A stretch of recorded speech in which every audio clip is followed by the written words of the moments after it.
నేనే శ్రీకారం చుట్టిన, రేషన్ కార్డు అనే కాన్సెప్టే నేనే కనిపెట్టిన అన్నట్టు చారిత్రాత్మకమైన కార్యక్రమానికి శ్రీకారం చుడుతున్నా అని అబద్ధం. ఇంకా ఘోరం ఏంటంటే ఉప ముఖ్యమంత్రి బట్టి విక్రమార్క గారు నిన్న చెప్తారు, ఎక్కడో మాట్లాడిన ఆయన కూడా, ఒక్క రేషన్ కార్డు ఇవ్వలే టీఆర్ఎస్ ప్రభుత్వం అని బట్టి విక్రమార్క చెప్తాడు. ఇగో ఎన్ని జూట మాటలు ఉంటాయంటే వీళ్ళ, ఇగో నేను చూపెడతాను మీకు, ఒక్కసారి మీరు చూడుతాం. ఇది పట్టుకోరా, నువ్వు పట్టుకోండి, నేను పట్టుకుంటా, రెండు నువ్వే పట్టుకుంటే ఇట్లా. ఇగో ఇది బట్టి విక్రమార్క గారు స్వయంగా మధిర నియోజకవర్గంలో 2000 ఆయన ట్వీట్, అది ట్వీట్ డేట్ చూడండి, 2021 జూలై 26 రేషన్ కార్డులు ఇచ్చుకుంటే దిగిన ఫోటో. ఏదో ఆయన సొంత నియోజకవర్గంలో బట్టి విక్రమార్క గారు, మన జిల్లా పరిషత్ చైర్మన్ ఆనాడు లింగాల కమలరాజు గారు ఇద్దరు కలిసి రేషన్ కార్డులు ఇచ్చుకుంటే దిగిన ఫోటో ఇది.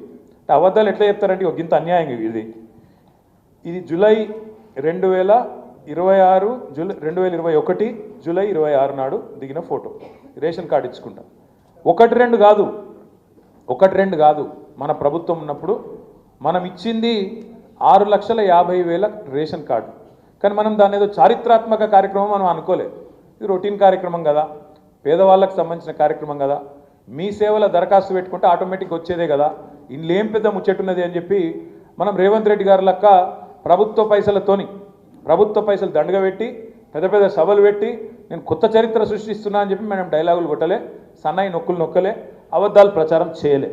కానీ చేయకుండానే 6,50,000 రేషన్ కార్డులు ఇచ్చినాం. కానీ ఇక్కడ కూర్చున్న మా తమ్ముళ్ళకు కూడా చాలామందికి విషయం తెలియదు. కాంగ్రెస్ వాడు ఒక్క కార్డు ఇవ్వలే మీరు అనే వరకు మనం కూడా ఇవ్వలేదేమో, మనకు తెలియదు కదా అని మనం అనుకున్నాం. అందుకే ఇవాళ వాస్తవం ఏంటి అంటే, గోబెల్స్ వారసులు, కాంగ్రెస్ వాళ్ళు గోబెల్స్ వారసులు, వాళ్ళు ఒకటి కాదు రెండు కాదు 420 హామీలు ఇచ్చిండ్రు. ఒకటి కాదు రెండు కాదు. ఈ పుస్తకం మీ అందరికి నేను పంపిస్తా.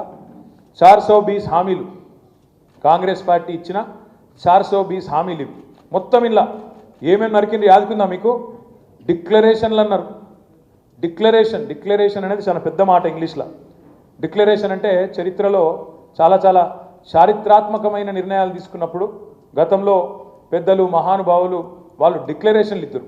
కానీ కాంగ్రెస్ వాళ్ళ డిక్లరేషన్లుగా నాలుగే గీసి పారేసుకుంటుంది కూడా వానికిరాని డిక్లరేషన్లు ఒకటి కాదు ఎన్నో చేసిండ్రు.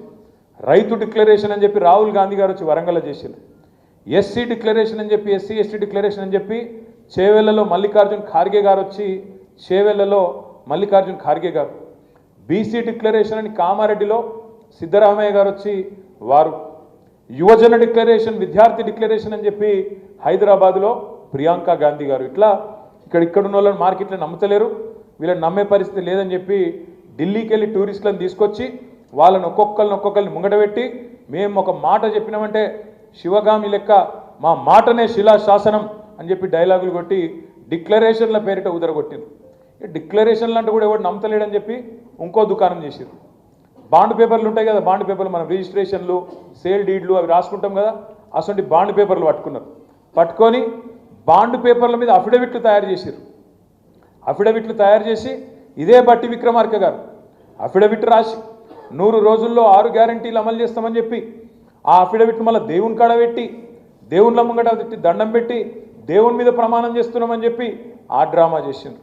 ఆ తర్వాత ఇంటింటికి గ్యారంటీ కార్డులు అని చెప్పి గ్యారంటీ కార్డులు వంచిండ్రు.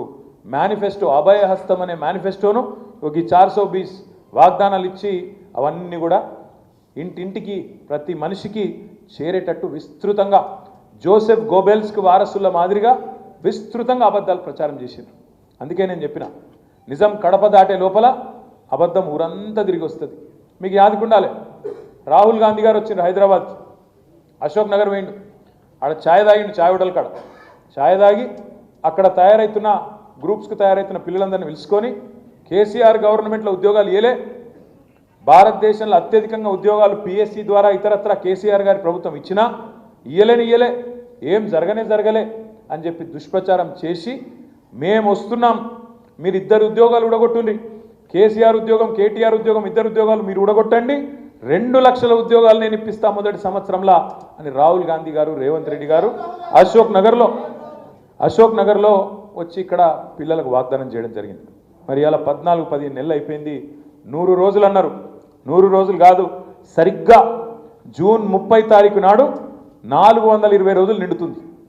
420 సార్ జూన్ కాదు జనవరి 30 తారీఖు నాడు కాంగ్రెస్ పార్టీ అధికారంలోకి వచ్చి ఈ వాగ్దానాలు మోసపు వాగ్దానాలు ఇచ్చి అడ్డగోలు హామీలు ఇచ్చి ప్రజలను మభ్యపెట్టి సరిగ్గా 420 దిన్ అవుతున్నది. అందుకే నేను మా విద్యార్థి విభాగం తమ్ముళ్లను నేను కోరుతా ఉన్నా, మా తమ్ముడు శ్రీనివాస్ యాదవ్ గారిని, అదేవిధంగా రాష్ట్ర వ్యాప్తంగా ఉండే మా పార్టీ నాయకత్వాన్ని, బీఆర్ఎస్ కార్యకర్తలకు కూడా నేను పిలుపునిస్తూ ఉన్నాను. తప్పకుండా ఈ కార్యక్రమాన్ని విజయవంతం చేయాలని చెప్పి కోరుతా ఉన్నా.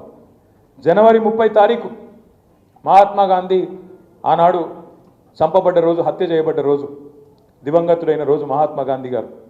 అట్లాంటి రోజు బాపును దలుచుకుంటూ కాంగ్రెస్ మోసాన్ని యాద్ చేస్తూ ఒరిజినల్ గాంధీ మహాత్మా గాంధీ, ఒరిజినల్ గాంధీ ఈ డూప్లికేట్ గాంధీలు ఎవరైతున్నారో వాళ్ళకు బుద్ధి తెచ్చేటట్టు ఒక అద్భుతమైన ప్రోగ్రాం తీసుకుందాం. 420 హామీ, 420 వాదే, 420 దిన్. ఏం సాధించింది కాంగ్రెస్ ఈ 420 రోజుల్లో అని ప్రజలకు గుర్తు చేస్తూ మహాత్మా గాంధీ గారి దగ్గరికి మనందరం పోదాం. పోయి మహాత్మా గాంధీ గారికి వినతి పత్రం ఇస్తూ, బాపు మీరు కలలకు వచ్చి రాహుల్ గాంధీ కలలకు, సోనియా గాంధీ కలలకు, ప్రియాంక గాంధీ కలలకు వచ్చి రేవంత్ రెడ్డికి బుద్ధి చెప్పేటట్టు ఆదేశించండి అంటూ మరి మహాత్మా గాంధీ గారికి వినతి పత్రం ఇచ్చే కార్యక్రమాన్ని రాష్ట్ర వ్యాప్తంగా ఎక్కడెక్కడ బాపు బొమ్మ ఉంటుందో, ఎక్కడెక్కడ మహాత్మా గాంధీ బొమ్మ ఉంటుందో ఆడ పోదాం. ఈ కార్యక్రమాన్ని విద్యార్థి విభాగమే మీరే లీడ్ తీసుకోవాలి. 420 వాదే, 420 झूठे वादे और 420 दिन మనం చెప్పాలని చెప్పి నేను కోరుతా ఉన్నాను. నేను ఇంకొక మాట కూడా మీకు చెప్తా ఉన్నా, బాధాకరమైన సందర్భం. మనం మీరు చూసింటారు, ఆదిలాబాద్లో, నిజామాబాద్లో మనం ఒక కమిటీని పెద్దలు